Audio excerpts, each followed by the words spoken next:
नमस्कार दोस्तों, ये है कहानियों का गुच्छा और आप इसे सुन रहे हैं हमारे आपके अपने शहर कहानियों के शहर में। आज की कहानी का नाम है सच्चा दोस्त। आइए शुरू करते हैं इस कहानी को। ये कहानी तो मैं आपको सुनाऊंगा, पर उससे पहले एक और बात। दोस्तों, ये कहानी केवल आपके मनोरंजन के लिए बनाया जाता है और हम सब इस कहानी को केवल और केवल मनोरंजन के लिए ही लिखते हैं। तो इस कहानियों को आप किसी भी सत्य घटना के साथ जोड़कर ना देखें और इन कहानियों को सिर्फ मनोरंजन करने के तौर पर ही सुनें। ये कहानी के बारे में कुछ बताना मुझे उचित लगता है। दरअसल ये कहानी यानी सच्चा दोस्त कहानी मैंने ही लिखी है। यह मेरे जीवन का प्रथम स्वतंत्र रूप से लिखा गया कहानी है। मतलब इससे पहले मैं कुछ कहानियाँ लिखा था। उस समय काफ़ी मैं छोटा था, तो मैं कहानियों को लिखने में काफ़ी लोगों का सहयोग लेता था, पर यह वह कहानी है जो मैंने खुद से लिख डाली है और लेकर आया हूँ आज आपके लिए कहानियों के भीड़ में से ढूंढ कर। तो आइए शुरू करता हूँ ये कहानी। कहानी का नाम है सच्चा दोस्त। कृष्णा और विवेक बहुत अच्छे दोस्त थे। वे दोनों इसी काल्पनिक नगर के ही एक छोटे से स्कूल में पढ़ते हैं। वे दोनों क्लासमेट भी थे। वे कहीं भी जाते, कुछ भी करते तो एक साथ ही मिलकर किया करते थे। उन दोनों में से कभी अगर कोई स्कूल नहीं जा पाता तो जो जाता था उससे गलती से शिक्षकों द्वारा पूछ लिया जाता था, आज तुम्हारा भाई नहीं आया, क्या बात है, बीमार है क्या? तो जो वहाँ उपस्थित होता था वो भी हंसकर जवाब दे देता था नहीं, मेरा भाई नहीं आ पाया, उसे कुछ काम है। वे दोनों आपसी भाई तो नहीं थे, पर भाई से कुछ कम भी नहीं थे, क्योंकि अब उनका रिश्ता दोस्ती से तो काफ़ी ऊपर उठ चुका था। वे भले ही सहोदर भाई नहीं थे, पर फिर भी ऐसा लगता था कि वे दोनों भाई ही थे। खैर, आगे बढ़ते हैं, चलिए। वे दोनों पक्की यारी के लिए पूरे स्कूल में फेमस थे और स्कूल के कुछ लड़के कहते थे भाई, दुनिया इधर से उधर पलट जाए पर इन दोनों की यारी ना छूटे, आदि आदि। एक दिन विवेक और कृष्णा लंच टाइम पर भी अर्थशास्त्र की पढ़ाई कर रहे थे। दरअसल अगले दिन उनका अर्थशास्त्र का ही एग्जाम था कि उसी समय एक लड़का आता हुआ दिखाई दिया। अरे ऐ, ये वही लड़का है ना जो हाल ही के दिनों में हमारे स्कूल में दाखिला लिया है? विवेक ने कृष्णा के कानों पर जाकर कहा। कृष्णा तो मानो लाउडस्पीकर था। उसे जन्म से ही जोर से बोलने की आदत थी। अरे हाँ भाई, ये वही लड़का है जो नया नया आया है, कहने लगा। इतने में वो लड़का उन दोनों के सामने आ चुका था और शायद वो उन दोनों की बात को सुन भी चुका था। खैर, उसका नाम जतिन था। उसने आकर बोलना शुरू किया, क्या तुम लोगों के पास अर्थशास्त्र के तीसरे अध्याय का नोट्स है क्या? जतिन ने धीरे से कहा। हाँ है, लेकिन क्यों?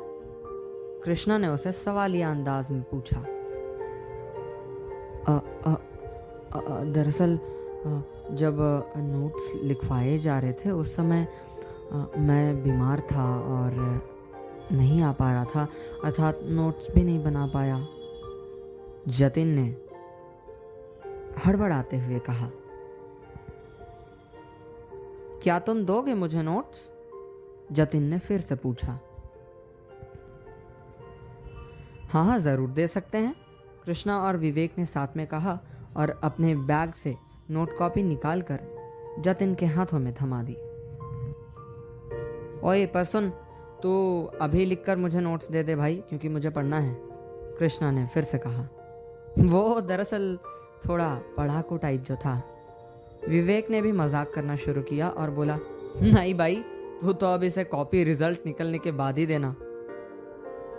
कृष्णा ने भी कुछ कहना उचित नहीं समझा, क्योंकि वो भी जानता था कि उसका सबसे अच्छा दोस्त यानी विवेक उससे हमेशा ही इस तरीके से मजाकिया अंदाज में बात किया करता है। खैर, इसके बाद से उन पक्की यारों के ग्रुप में और एक यार शामिल हो गया था, और वो था जतिन। अगले दिन वे दोनों साथ में ही एग्ज़ाम देने गए, और इसके बाद कभी भी एग्ज़ाम्स होते, कुछ भी होता, तो वे साथ में ही जाया करते। स्कूल के प्रोग्राम्स में भी वे साथ में ही भाग लिया करते। वे तीनों में से कोई कभी अकेले कहीं नहीं जाता। वे कहीं भी जाते तो तीनों साथ ही जाते। कुछ दिनों बाद उनका रिजल्ट आया और वो कक्षा 9वीं में चले गए। इसके बाद उनके मस्ती करने का सिलसिला शुरू हुआ, और वे कभी कभी अपने अभिभावकों से पूछकर सिनेमा हॉल, रेस्टोरेंट आदि जगहों पर भी जाने लगे। वे तीनों कभी कभी शाम में पार्क भी जाया करते थे। जब वे पार्क जाते तो किस तरीके से शाम गुजर जाती उन तीनों को पता ही नहीं लगता था। एक दिन तीनों स्कूल जा रहे थे। जाते जाते रास्ते में कृष्णा ने बोलना शुरू किया, अरे भाई, कल से तो गर्मियों की छुट्टी हो जा रही है। मतलब स्कूल भी बंद हो जाएगा, तो हम दिन भर क्या करेंगे? चलो कहीं घूमने चला जाए, विवेक ने पीछे से कहा। कृष्णा और जतिन ने भी फट से हाँ में हाँ मिलाई और कहने लगा, हाँ यार, इस समय अगर कहीं घूमने चला जाता तो मजा आ जाता। सही में, चल कहीं प्लानिंग करते हैं घूमने जाने की। लेकिन कहाँ चला जाए यार? विवेक ने कहा। हाँ सही में, कहाँ चला जाए यार? जतिन ने भी कहा। अरे यार, मेरे रहते तुम लोग इतना चिंता क्यों करते हो? कहीं ना कहीं घूमने की जगह मिल ही जाएगी। कृष्णा ने कहा। अरे भाई, तू इतना लापरवाही से कैसे कह देता है कहीं भी घूमने जाने की जगह मिल जाएगी? विवेक ने चिढ़ते हुए कहा। ओहो माय डियर विवेक, जब तक कृष्णा जिंदा है तब तक क्या चिंता करते हो यार? मैं ढूंढ निकालूंगा, एकदम बेफिक्र रहो, कृष्णा ने फिर से कहा। हाँ चल देखता हूं, विवेक ने आश्वस्त होते हुए कहा। इतने में वे तीनों दोस्त स्कूल भी पहुंच जाते हैं, और स्कूल के अंदर जाते ही उनका ये घूमने जाने वाली बात बंद हो जाती है। स्कूल छुट्टी होते ही फिर से घूमने जाने की सोच विचार होने लगी। इस समय वे तीनों खामोश चलते जा रहे थे। कुछ दूर जाते ही कृष्णा ने जोर से चिल्लाना शुरू किया, अरे भाई, घूमने जाने का जगह मिल गया यार! इतना अच्छा जगह मेरे दिमाग में अभी तक क्यों नहीं आया था? घूमने जाने का जगह मिल गया। कहाँ कहाँ कहाँ यार, कहाँ?